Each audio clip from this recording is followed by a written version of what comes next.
करीब 150 साल पहले एक ज़माना था जब हमारे ऊपर ब्रिटिशर्स राज कर रहे थे। हमारी इस धरती पर उनकी बड़ी बड़ी कंपनीज खड़ी थी जहाँ हमारे ही लोग गुलामों की तरह काम कर रहे थे। आज़ादी की लड़ाई लड़कर हम गुलाम से आज़ाद तो हो गए थे, पर अंग्रेज़ों के से रिवेंज लेना अभी बाकी था। रिवेंज कुछ ऐसा लेना था कि ब्रिटिशर्स की ज़मीन पर इंडियन कंपनीज खड़ी हो और ब्रिटिशर्स उन इंडियन कंपनीज में नौकरी कर रहे हो। और रियल रिवेंज किसने लिया? सर रतन टाटा ने। आज $1 बिलियन का रेवेन्यू जनरेट करने वाली car manufacturers British brands land rover और जैगुआर, वर्ल्ड की second largest T manufacture British company Tetley, और $12 मिलियन की कोर स्टील ब्रिटिश कंपनी एक इंडियन ब्रांड टाटा ग्रुप के अंडर काम करती है और इनमें ब्रिटिशर्स एम्प्लॉयज़ की तरह काम करते हैं। ये तीनों अंग्रेज़ी कंपनीज एक देश के बेटे ने अपने पैसों से खरीदी है। इसको बोलते हैं पावर। हमारी तरफ से रतन टाटा अंग्रेज़ों को झुकाने का ऐसा रिवेंज ले पाए, इसके पीछे जे.आर.डी. टाटा का एक बहुत बड़ा हाथ है। आज की डेट में इंडिया का 3rd लार्जेस्ट एम्प्लॉयर है टाटा ग्रुप। इसके अंडर 10,28,000 एम्प्लॉयज़ काम करते हैं। मतलब कि अगर अडानी, अंबानी, SBI, आदित्य बिरला और HDFC सारे मिला लिए जाए तब भी उतने एम्प्लॉयज़ नहीं होंगे जितने कि टाटा ग्रुप में होंगे। पर आज इतना बड़ा एम्प्लॉय टाटा ग्रुप में नहीं होता अगर जे.आर.डी. टाटा ने 1907 में टाटा स्टील को नहीं शुरू किया होता। जब जे.आर.डी. टाटा लंदन में थे तो उन्होंने किसी एक लेक्चर में फेमस इकोनॉमिस्ट थॉमस कार्लियल को सुना था कि अगर किसी कंट्री की ग्रोथ करनी हो तो उस कंट्री को स्टील प्रोडक्शन पर ध्यान देना होगा। जिस कंट्री में स्टील नहीं उसकी ग्रोथ नहीं। ये बात जे.आर.डी. के दिमाग में बैठ गई। उन्होंने इंडिया आते ही डिसाइड किया कि मैं एक स्टील प्लांट लगाऊंगा। पर प्रॉब्लम ये थी कि उस वक्त इंडिया में स्टील कंजप्शन बिल्कुल ज़ीरो था। तो जे.आर.डी. टाटा स्टील प्रोड्यूस किसके लिए करते? उसी समय chief commissioner of British Indian railway mister Frederick Upcott ने जे.आर.डी. टाटा से बोला, अगर तुमने स्टील बना दी तो मैं उसको ब्रेकफास्ट में खाऊंगा। तुम इंडिया में सिर्फ इतनी ही स्टील बना सकते हो जितना मेरी नाश्ते की थाली में खाना आता है। इसके बाद जे.आर.डी. टाटा ने लेफ्ट देखा ना राइट, सीधा साक्षी नाम की एक जगह पर टिस्को नाम से अपना स्टील प्रोडक्शन स्टार्ट कर दिया। शुरू के सालों में इनको लॉसेस से थोड़ी परेशानी हुई। फिर 1914 में वर्ल्ड वॉर 2 शुरू हुआ। तब ब्रिटिशर्स को टैंक्स की ज़रूरत पड़ी और टैंक्स की प्रोडक्शन के लिए स्टील की ज़रूरत पड़ी। तो उसके लिए इंग्लैंड ने इंडिया से स्टील मंगवाई और ये स्टील जे.आर.डी. टाटा के प्लांट से भेजी गई। टाटा के स्टील से इंग्लैंड के टैंक्स इतने मजबूत बन गए कि उन पर गोले पड़ने के बाद भी उन टैंक्स को कुछ भी नहीं हो रहा था। और ये एक बहुत बड़ा रीज़न था वर्ल्ड वॉर 2 में इंग्लैंड की जीत का। वॉर ख़त्म होने के बाद British viceroy Lord James Ford India आते हैं और पूछते हैं कि from the where the steel was taken. किसी के जवाब ने उन्हें पता चलता है कि ये स्टील टाटा की थी और ये सुनकर मिस्टर वायसराय टाटा स्टील के प्लांट साक्षी पहुंच जाते हैं। वहाँ ये मिस्टर वायसराय जे.आर.डी. टाटा से मिले और उन्हें बोला कि you had done a great work.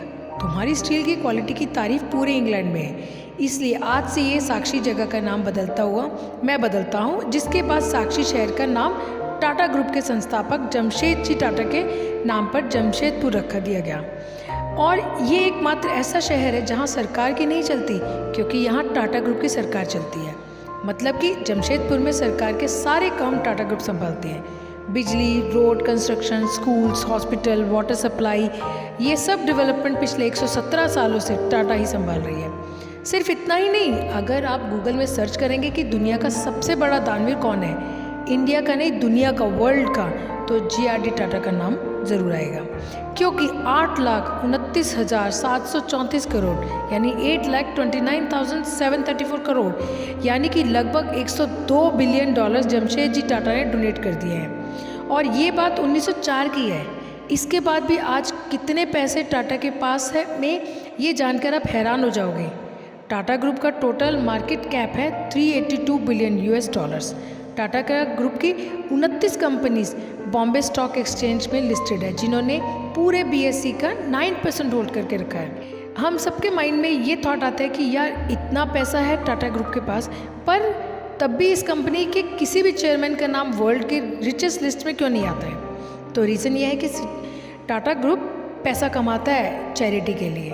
एक फ़न फैक्ट बताऊं, सर रतन टाटा के पास टाटा ग्रुप में सिर्फ 0.83 की शेयर होल्डिंग्स हैं।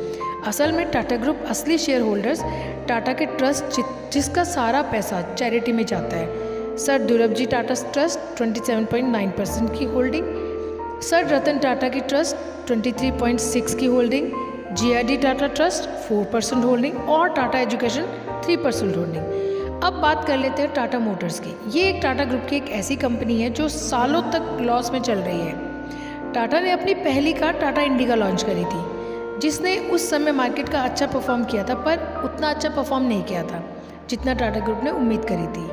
कुछ सालों बाद टाटा ग्रुप ने नैनो लॉन्च की, जो एक सस्ती सबसे चीपेस्ट कार थी। एक्चुअल में नैनो कार 1 लाख की थी, लेकिन ख़राब मार्केटिंग की वजह से वो भी फ्लॉप हो गई। असल में ये टाटा मोटर्स ने इसलिए बनाई थी कि ताकि सभी कार अफोर्ड कर सके, लेकिन और इसको लोगों की कार कहकर लॉन्च किया था, पर मार्केट में लोगों ने इसे सस्ती कार बोला और लोग सस्ती कार से जुड़ना नहीं चाहते थे क्योंकि वो स्टेटस के लिए कार खरीद रहे थे। इसलिए नैनो कार बुरी तरह से फ्लॉप हुई। टाटा मोटर्स और लॉस में चली गई। इसके बाद साल बीतते गए, टाटा मोटर्स ने बहुत सी गाड़ियाँ लॉन्च करी, पर कभी भी कंपनी मार्केट में रूल नहीं कर पाई।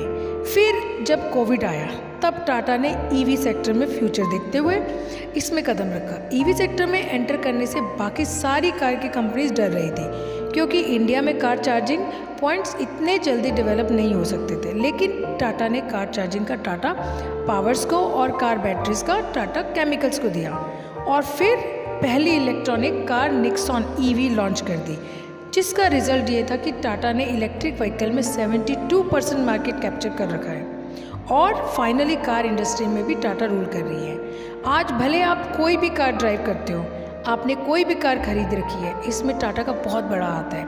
और इस तरह की तो कार की और भी कई कंपनीज हैं जो एंटर कर रही हैं इस मार्केट के अंदर, क्योंकि आज के वक्त में कोई भी कार खरीद रहा है। और आप गूगल में सर्च कर सकते थे, कार सेफ्टी में सबसे सेफ्टी कार टाटा ही है, और क्रैश टेस्ट टाटा ने ही पास किया है।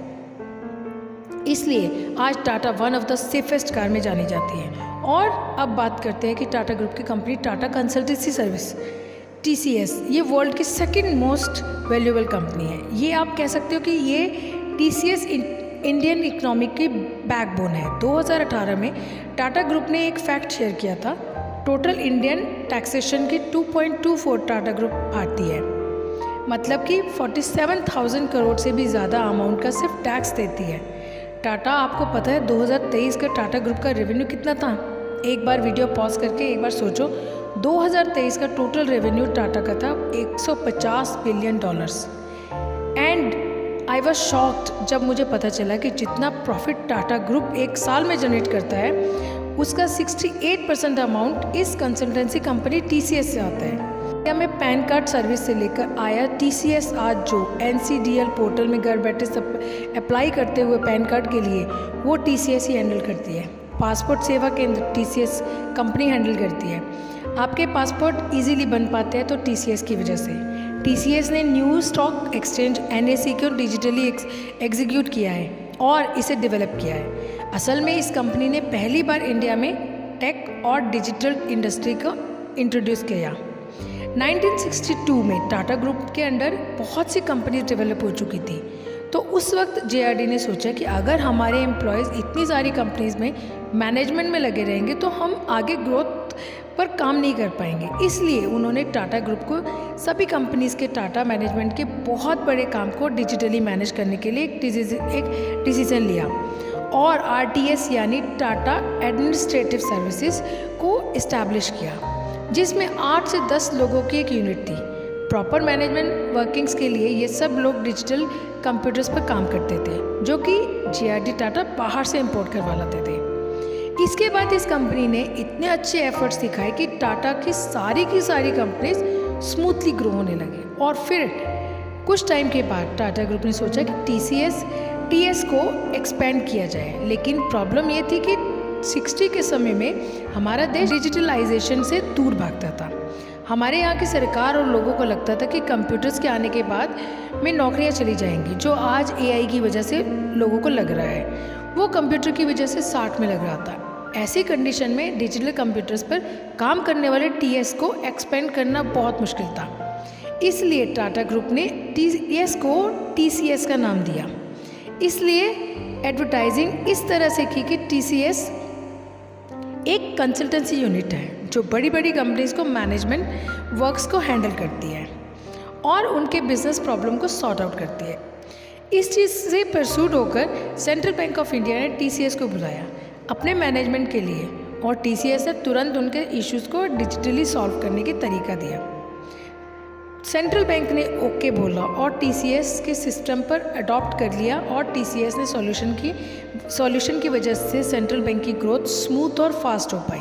फिर दुनिया भर के लोगों ने इस चीज़ को नोटिस करना शुरू किया, और इंडियन बैंक्स की ही नहीं, US बैंक्स में भी इवन हर जगह के से लोगों को TCS को अप्रोच करने लगे। TCS एक ऐसी कंपनी बन गई जिसने बैंक ऑफ अमेरिका के मैनेजमेंट को भी शानदार तरीके से संभाल लिया। पर एक तरफ क्लाइंट्स ज़्यादा हो रहे थे और दूसरी तरफ डिजिटल कंप्यूटर्स का हैंडल करने के वाले एम्प्लॉयज़ कम थे। तो JRD टाटा ने IIT कानपुर में कंप्यूटर सब्जेक्ट ऐड करवा दिया। मतलब कि IIT में कंप्यूटर ऐड करवाने वाले कौन थे? वो टाटा JRD थे। टाटा ने बोला कि IIT कंप्यूटर सब्जेक्ट के ऐड करो, और यहाँ से जितने भी सब्जेक्ट पास आउट होंगे उनको TCS हायर कर लेगी। जिसके बाद इंडिया में IIT के और कंप्यूटर के क्रेज़ का तूफान आ गया। अब चलते हैं 1970 और 80 के डिकेड्स में, जब इंडियन वॉच हिस्ट्री के 90% से भी ज़्यादा मार्केट कैप्चर कर रही थी HMT ब्रांड ने। उस समय भारत के लोग घड़ी मतलब HMT ही समझते थे, लेकिन जब लोगों को HMT की घड़ियाँ खरीदनी होती थी तो उन्हें महीनों तक इंतज़ार करना पड़ता था। HMT कंपनी की वॉचेस जितनी डिमांड थी उतना उनका प्रोडक्शन नहीं था। अब यहाँ एंट्री होती है टाटा ग्रुप की। टाटा का एक रूल था कि हर सेक्टर में घुसो और अपना ब्रांड बना लो। चाहे बात हॉस्पिटैलिटी इंडस्ट्रीज़ की हो, Taj hotels, Vivanta hotels, Ginger hotels, airline industry की बात करें तो Air India, Vistara, Air Asia, automotive industry से देखो तो जैगुआर एंड लैंड रोवर, और तो और ये सब कंपनीज भी टाटा की हैं। Croma, Zara, Voltas, Big Basket, Starbucks, Westside, Himalaya, Titan company 1980 में शुरू हुई थी, जब रतन टाटा ग्रुप्स की गाड़ी संभाल रहे थे। रतन टाटा के सामने सवाल यह था कि उनके ब्रांड्स की वॉचेस लोग क्यों पहनेंगे, क्योंकि इंडिया की आंखों में HMT ब्रांड बसा हुआ था।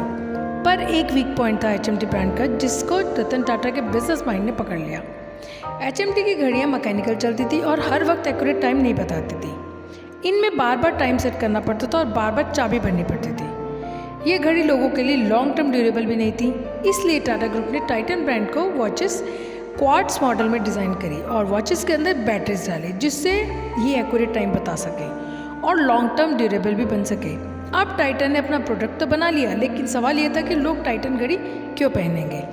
टाइटन को अपनी वॉचेस मार्केट में बेचने के लिए एक प्रॉफिटेबल पासा चाहिए था, इसलिए टाइटन ने अपनी वॉचेस में एडवर्टाइजिंग ऐसी की कि लोगों का इमोशन घड़ी पहनने के साथ जुड़ गए। इन्होंने घड़ी को गिफ्ट की तरह दिखाया, लोगों को ये चीज़ पसंद आई, जिससे टाइटन ने भी मार्केट में जगह बनानी शुरू कर दी। और धीरे धीरे टाइटन ने और एडवर्टाइज ट्रिक्स खेली, जैसे अलग अलग आउटफिट के साथ अलग अलग वॉचेस और जेंडर वाइज वॉचेस को कैटेगरीज करा, मैन वॉचेस, लेडीज़ वॉचेस, यहाँ तक कि टाइटन ने यूथ के लिए फास्ट ट्रैक नाम की एक सब ब्रांड लॉन्च कर दी, जिसकी डिजिटल वॉचेस हर किसी को पसंद आने लगी। और देखते देखते टाइटन इतना बड़ा बन गया कि HMT को टाइटन की स्ट्रेटेजिक कॉपी करनी पड़ी मार्केट में सरवाइव करने के लिए। आज टाइटन की महंगी से महंगी घड़ियाँ को लोग बड़े शौक से पहनते हैं, टाइटन के चश्मे पहनते हैं, इवन टाइटन की ज्वेलरी भी आती है तनिष्क नाम से। लेकिन ये तनिष्क ब्रांड जो है रतन टाटा ने सोच समझकर स्ट्रेटेजिकली लॉन्च नहीं किया था, बल्कि ये सिचुएशनली बन गया था। अब इसके पीछे कहानी बताते हैं। 1990 में इंडिया में लिबरलाइजेशन नहीं था, जिसकी वजह से बाहर से कुछ भी इंपोर्ट करने के लिए बहुत सी एप्लीकेशंस, पेपर वर्क और डॉलर्स अरेंज करने पड़ते थे। तब डॉलर्स इतने आसानी से नहीं मिलते थे जैसे आज मिलते हैं, और ऊपर से 1990 में अमेरिका और इराक के बीच युद्ध चल रहा था, जिसकी वजह से इंडिया में डॉलर्स और भी कमी हो गई थी। इसी वजह से टाइटन ब्रांड के सामने एक बहुत बड़ी प्रॉब्लम खड़ी हो गई थी, क्योंकि टाइटन अपनी वॉचेस के पार्ट्स बाहर से इंपोर्ट करता था और इसके लिए डॉलर्स चाहिए थे, और इंडिया में डॉलर्स थे नहीं। इसलिए टाटा ने सोचा, वेस्ट कंट्रीज़ में घड़ियों की दुकान पर ज्वेलरी भी बिकती है, तो हम अपनी ज्वेलरी बनाते हैं और वहाँ बेचते हैं। इससे क्या होगा, इससे हमारे पास डॉलर आएंगे और उन डॉलर से हम टाइटन की वॉचेस के पार्ट्स खरीदेंगे। और इस तरह डॉलर्स के जुगाड़ के लिए टाटा ने ज्वेलरी का प्रोडक्शन स्टार्ट कर दिया। पर एक साल के बाद इंडिया में लिबरलाइजेशन आ गया, जिससे बाहर की कंपनीज यहाँ आ गई और इंडिया में डॉलर्स में इन्वेस्टमेंट आने लगी। तो अब इंडिया के पास डॉलर्स की कमी नहीं थी। टाटा चाहती तो अब वो ज्वेलरी बनाना छोड़ सकती थी, पर टाटा ने सोचा कि ज्वेलरी प्रोडक्शन चालू रखते हैं और इन ज्वेलरी को इंडिया में ही भेजते हैं। पर हर बार की तरह इस बिज़नेस में भी टाटा के सामने एक बहुत बड़ी प्रॉब्लम खड़ी हुई। इंडियन ज्वेलरी मार्केट में उतरकर बिजनेस करना बहुत ही टफ था, क्योंकि तब के समय में हर घर के लोगों का नियम था कि सोना खरीदना है तो अपनी पुश्तैनी दुकानों से ही खरीदना, मतलब जहाँ से हमारे दादा परदादा सोना लिया करते थे उसी दुकान से हमें भी लेना है। इसी तरह हर घर में अपनी अपनी दुकान बंधी हुई थी। इसके बाद टाटा ने तनिष्क नाम से अपना ज्वेलरी बिजनेस स्टार्ट किया। साल बीतते गए, कोई प्रॉफिट नहीं हुआ, उल्टा कंपनी 150 करोड़ के लॉस में ही चली गई। अब यहाँ पर रतन टाटा ने जो दिमाग लगाया वो बहुत ही डिफरेंट और इंटरेस्टिंग था। रतन टाटा ने देखा तनिष्क 18 कैरेट का गोल्ड दे रही है और लोग 22 कैरेट का सोना खरीद रहे हैं।